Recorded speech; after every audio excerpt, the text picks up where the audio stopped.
Darren, metal theologian, and this is a relatively recent discovery for me, actually. It's Shock Tilt. It's kind of a lunk-headed metal thing, but I kind of love it. And man, that cover, I can't resist that kind of shit, dude. I mean, look at that. Yeah. Looks like they changed management because they had to put a sticker over the old one there. You see that? It's kind of awesome.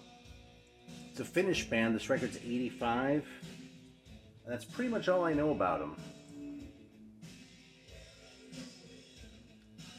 It's funny because, like, when it came to like black metal a few years later, Finland was like focused. You know what I mean? There's like really sort of a Finnish sound in that. But in the 80s, like with the metal bands, it seems like Finland was kind of all over the place. They produced these guys and Oz and like Taro, and those three bands sound really different from each other. You know, there's probably a lot more that I don't know or I'm just not thinking of right now too. But I tend to think of Finland as like having a sound, but that's really based on, you know, when I was more into black metal than anything that I actually listen to these days. Now it's just sort of a mess and all over the place. And you know, good stuff. I'm not shitting on Finland at all.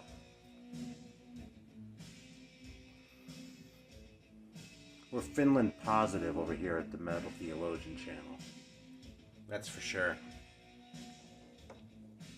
So, yeah, I've got a few records here to talk about. A couple that I've sort of reassessed a little bit, actually, since I've sort of been listening to a little bit of wimpier shit lately. I'm kind of through that kick.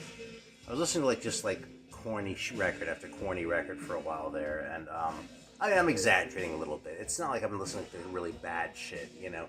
The bad kick I was on, that was a few weeks ago, and I was listening to, like, The Foreigner and The Foghat and Bad Company and shit like that. It's a couple months ago at this point, I think, actually. It's more that I've been listening to more, like, I've been listening to and enjoying things that are more sort of AOR-y than I ever had before, you know? That's the appreciation for AOR has sort of been creeping up on me. And I'm still, like, nowhere near an AOR fan. Like, you generally speak, like, 9 times out of 10, if I hear an AOR record, it's not going to, like, really appeal to me particularly. But on the other hand, 9 times out of 10, when I hear a record, that's, you know, metal in spirit, but has some AOR leanings and maybe isn't all that heavy. Maybe it's kind of wimpy, even. I'm finding that these days, 9 times out of 10, I'm kind of digging them. Like, I just pulled this one out today to reevaluate. I've actually shit on this record more than once.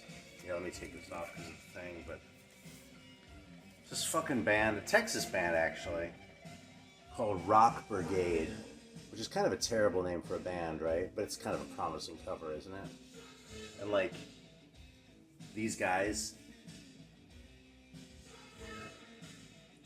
you know, I was gonna say that they're promising, but these guys actually look like a power pop band. They probably look half as much like a power pop band if this guy weren't wearing a fucking tie.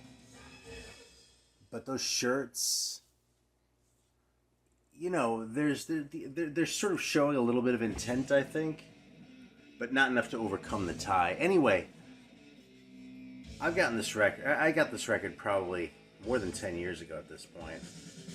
And I didn't pay a lot for it, but it made my spidey sense tingle. I mean, I already showed you the cover, right? And then there's a label, which is super cool and private looking, right?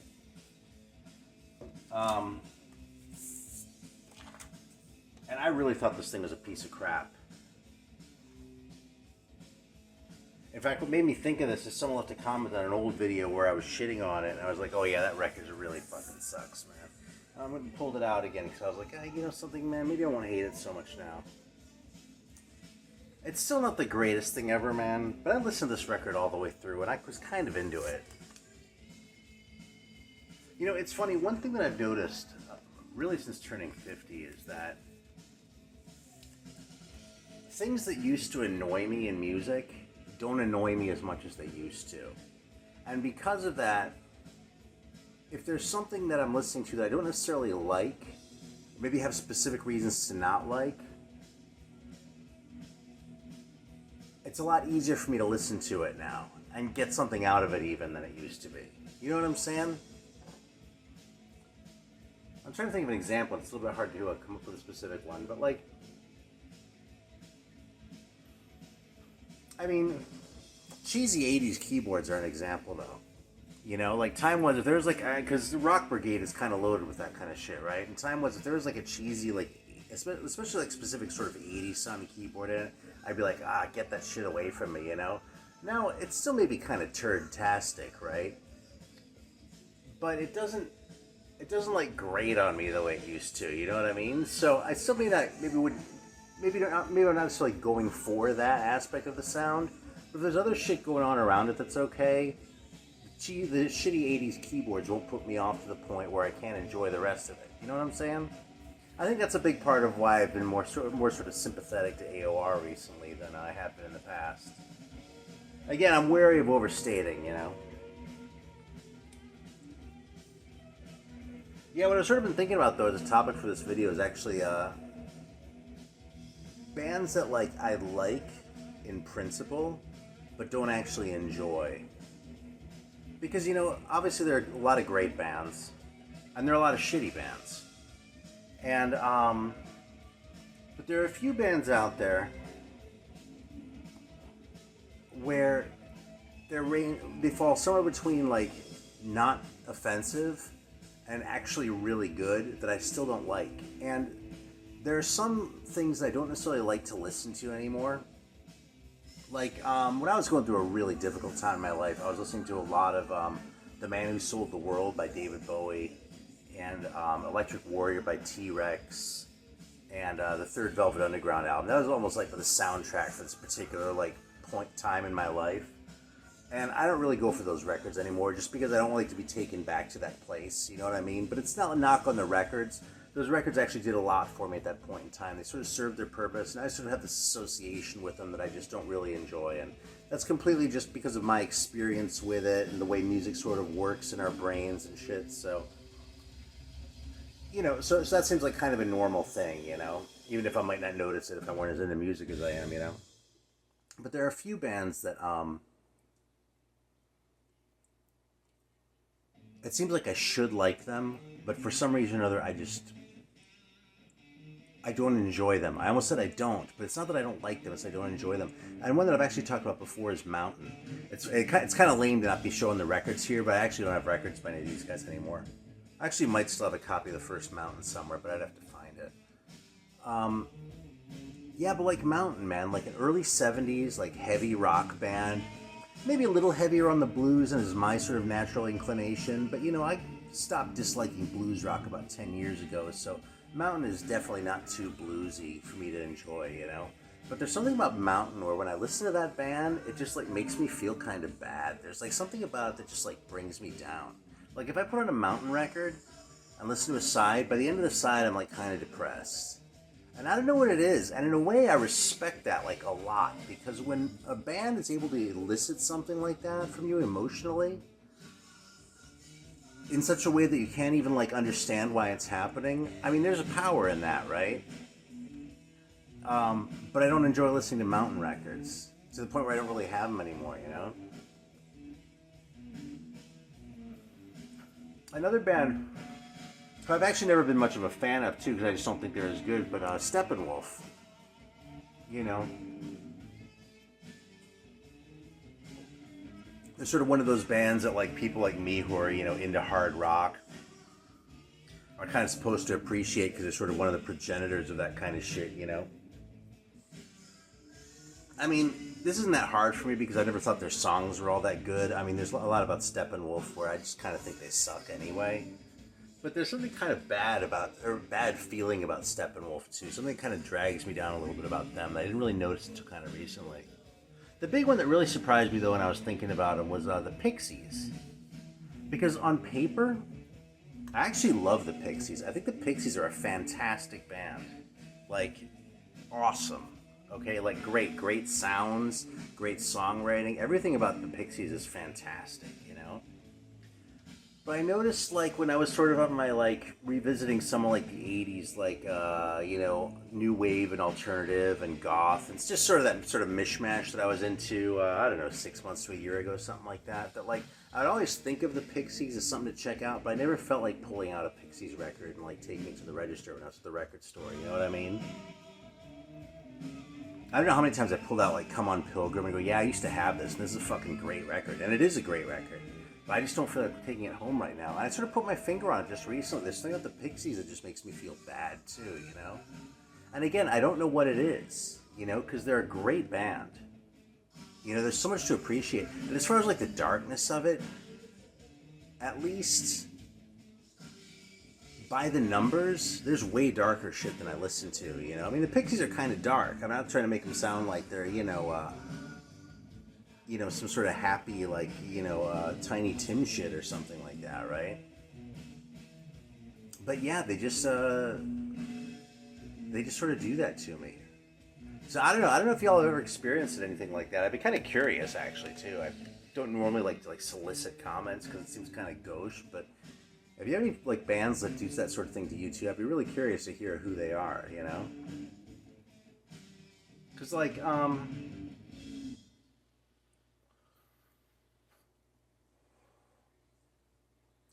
I really hate the band Dire Straits. I mean, they really kind of disgust me. I just think everything about them is fucking phony. And I think the songs are terrible. But they don't bring me down in the way that, like, the Pixies do. And the Pixies are fantastic. You know? So it's this weird sort of disconnect between, like, my taste and, like, I don't know, my emotions or something, maybe? I don't know. That's a weird thing. I mean, there's probably someone out there who studied this kind of shit before. I mean, with 7 billion people in the world, I can't be the only person who's ever noticed this, you know, in the history of mankind. But it's not something I've really heard other people talk about either, is records where maybe they like them in principle, but they sort of bring them down, and it's sort of spoiled for them for that reason, you know?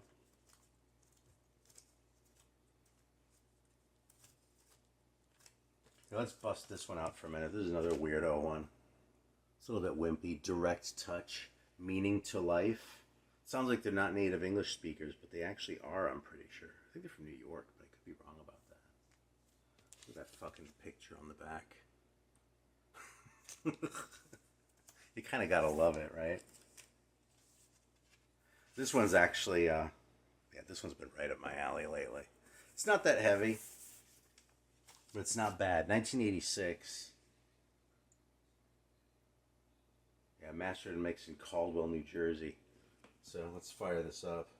Cool looking private press there too. I still fall for that shit every time, right?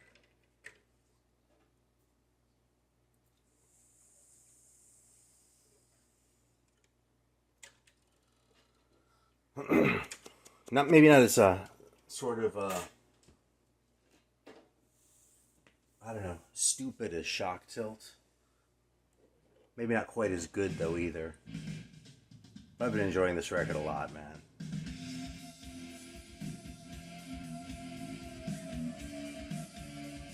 Sort of related to the topic of it. Hear that synth? Now that isn't like kind of the cheesy like 80s synth sound that like I find really like cloying, but that would totally have put me off. I mean, even a year ago. That kind of shit. Now I'm like, oh, it's just a flourish, man. It's kind of awesome, you know?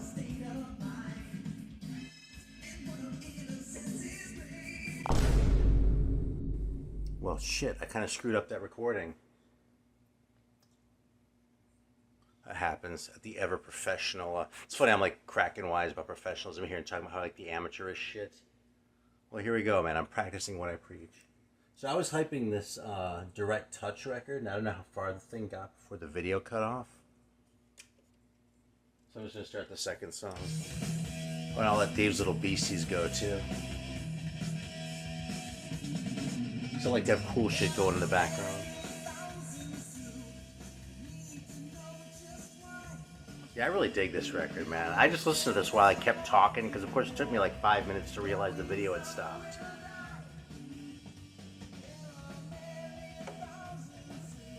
Anyway, what the hell are we talking about? Records.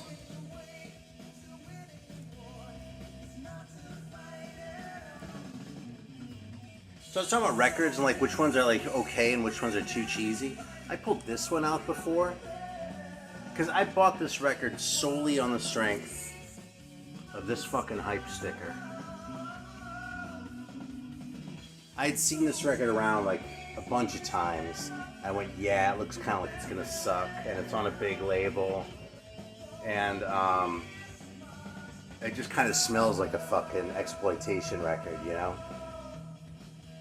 By which I mean a band that really sucks and is barely metal being sort of pawned off on an unsuspecting victim like me as a metal record. But that's just the fucking funniest thing. I basically paid for that sticker, and the record came with it as a bonus. Anyway, this thing isn't terrible, but I put it on before. I was not in the mood for it. I was like, this is just too fucking much, man. So, I think last time I talked about this, I was kind of saying I liked it. I'll stand by that, but I've also got to say at this time, I was not into it. It was kind of turd-tastic, you know. I think I already said that this video. I'm overusing the fucking expressions.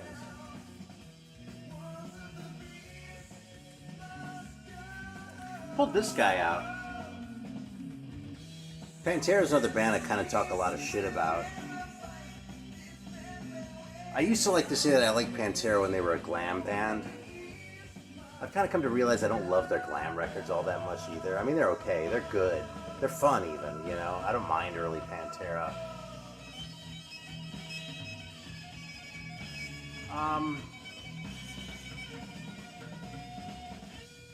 You know, this is a really solid 6 or 7 out of 10. You know, this is the first one with Phil Anselmo. It's the 4th Pantera record. And of course, after this one, they went in, like, that awful, like, jock metal direction that I really have no use for. But this is 1988. And, I don't know, they sound pretty proud to be loud, but maybe not that proud, you know?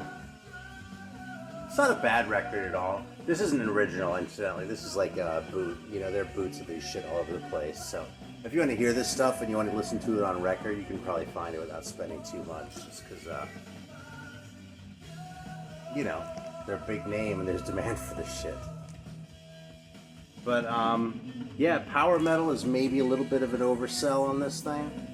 But it's a pretty good record. And it's actually heavy and rockin' enough that I think if I said this is a good glam record, that I'd be selling a little bit short. You know, it's really heavier than just like a glam record. It's probably the heaviest of their first 4 records. Even like Metal Magic. I mean, if you're thinking of Poison when you think glam, you know, if you listen to that one or I Am the Night or something like that, those aren't total glam records by that standard either, you know? This is probably the most rockin', you know, it's pretty okay. I don't think it's ever going to be an all-time favorite, but you never know. What else we have? Here's another one that it's funny. This is like the 3rd video in a row that I'm showing shit that I tried to sell during my sales not too long ago. I'm like, now I'm kind of glad it didn't move. This fucking Thor record, man.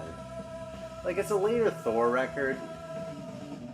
And I was kind of going through my shit going, what the fuck do I need a fucking... I don't know, this came out like late 90s, early 2000s, something like that.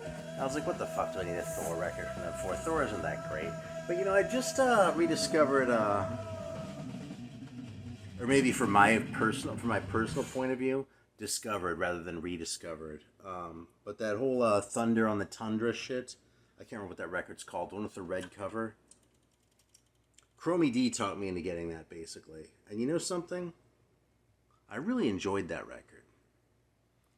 So, I figured, what the hell, I'll give this one another chance. This one's actually kind of a comp. It has some, like, early 70s stuff, actually through the 70s. Side 1 is, like, 73 through 77. And then side 2 is, like, 81 through 86. And then one song from 2002, which I think is about when this thing came out. But, you know, I sort of went, I really don't need, like, more Thor in my collection. But I was kind of digging this record, man. The songs weren't really great, but it has a really sort of warm, like, sound to it. You know, and it doesn't feel hokey like some of Thor's stuff tends to, you know, like, you know, when Thor's records are bad, they're really bad. That, like, Keep the Dogs Away one, or whatever it's called, that one from 78, that record's fucking terrible, man. It just sucks. But, I don't know, man. Again, maybe I'm just mellowing with age, but, I'm kind of digging some of these fucking records, you know? I guess, that one on Mongol Horde isn't terrible either. I can't remember the name of it. That'd be a cool one to show because I have like a weird test press of it, but Ah, fuck it. It's not really worth it. It's just a goddamn Thor record. I don't care that much. Anyway, this Mutant record is pretty cool. I was pretty into it, and now I'm kind of glad that I didn't have any takers for it because it's gonna stay here now. So if you're regretting that having taken it off my hands during that metal sale a couple months ago, you're gonna have to live with it, man. All right, here's another one that's I haven't quite figured out yet. I love talking about records that I haven't figured out yet. You know what I mean? The ones where I'm not quite sure what to make of them and that sort of thing. Those are like the interesting ones. You know, if I show a record that's just great, you know, like if I'm showing like Judas Priest or Merciful Fate or something like that, of course that shit's great, right? So over here on the Metal Theologian channel, what we do is we try to tease out the greatness that might be hiding in some of these weirdo bands or clunker bands. And if we can't do that, we try to just appreciate them for their badness.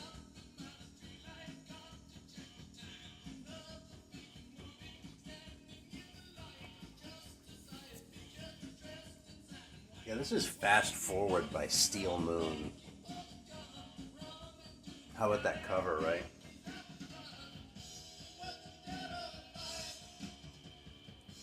How about that lettering? That's where it's really at on this thing. This is 83, this record. Private press again, plain blue label. I mean, it has writing on it and shit, but yeah, I'm trying to figure out where they're from.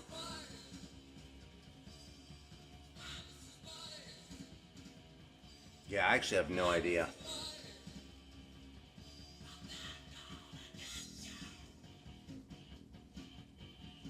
Yeah, it's funny. They have like their real names and their fucking stage names on the back here.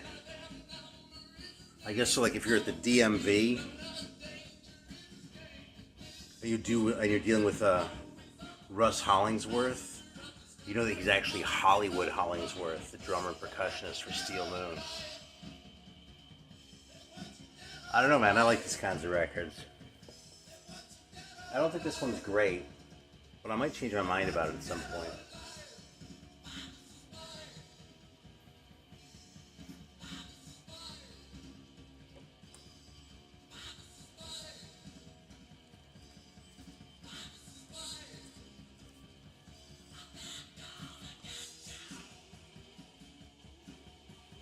Here's another one I buckled on. I've been keeping an eye out for this one. I figured it's a Gary Moore record. I should be able to find that shit in the wild, you know? So I just decided I like Gary Moore maybe 2 years ago, something like that. I got Victims of the Future. I found a copy of Dirty Fingers a while back. But I was kind of missing this one. And with this one, I probably have all the Gary Moore I need. I have a live record, too. That's really probably plenty, you know? I heard an early 70s record of his that I thought was lame, like the one with the black cover and like some weird like psychedelic shit on it. I like the later stuff like Run for Cover and the one with Over the Hills and Far Away on it. I don't really need that stuff either, but there's sort of a little bit of a sweet spot there with Gary Moore. I think I probably like this one a little bit less than Victims of the Future. Kind of seems like this one has more sort of wimpy parts to it. But still, the good songs are really good, you know, and obviously the playing is impeccable, right? And we have a rare shot of Pacey with a full beard there. Not a lot of that on the Deep Purple albums.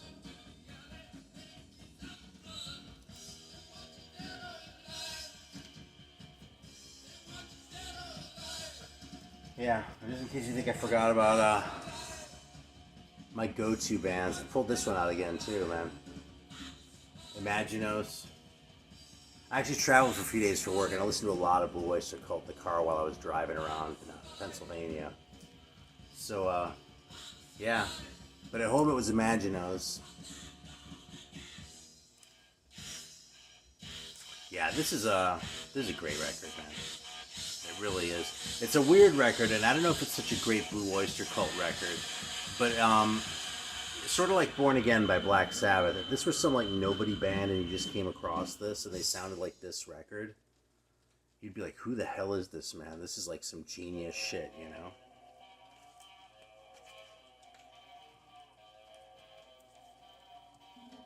Like occasionally having big names on your record can be a hindrance, apparently. Yeah, I think I'll finish up with this one too, because I have no idea how long this video is going to come out now, because the other one cut off. But I had to pull this one out too. Some heavy UFO talk earlier this evening over on Heavy Metallurgy channel. And so yeah, we busted this guy out here in the living room. I listened to it all the way through and thoroughly enjoyed it. If you don't have this record, you're missing out. I think if you're not into UFO, what you should probably do is get this record, listen to it once every 6 months to once a year until you get your head around it and realize how fucking fantastic it is. And then go back and get the 5 with Schenker from the 70s. Those are all great too. But this is a really good entry point, you know? Yeah, it's such a good record, man. It's almost like UFO's greatest hits. In fact, it's exactly like UFO's greatest hits because there's some choices I would quibble with. And what's the point of a greatest hits record if you're actually a fan of the band? If you don't look at it and say, well, I would probably replace this song with that other one, this other deep cut on this album. You know, there are always a few. You know? So I suppose that makes it perfect. If I agreed with everything, what fun would that be, right? Just like if you agreed with me, what fun would that be, right? So, thanks for watching. I gotta go figure out how to stitch this shit together now, although realistically I'll talk my kid into doing it for me. Because one of my kids pretty much does all the editing on all my videos that ever needs to happen. And pretty much the only time editing happens on my videos is when I fuck up and run out of space on my phone. Which is what happened tonight. So, thanks for your patience. Thanks for hanging in there. And, thanks for watching. See you next time.